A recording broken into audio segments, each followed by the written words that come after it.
Hi there. If you have a list of items in Excel and need to count cells with more than a specific number of characters, a simple Excel formula can do the trick. Place the cursor where you want the count result.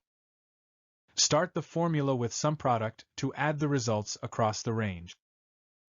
Double minus forces each true to become 1 and each false to become 0. Check each cell's text length.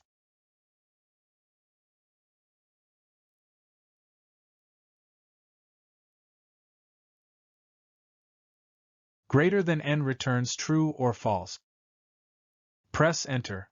The count of cells with more than n characters appears instantly.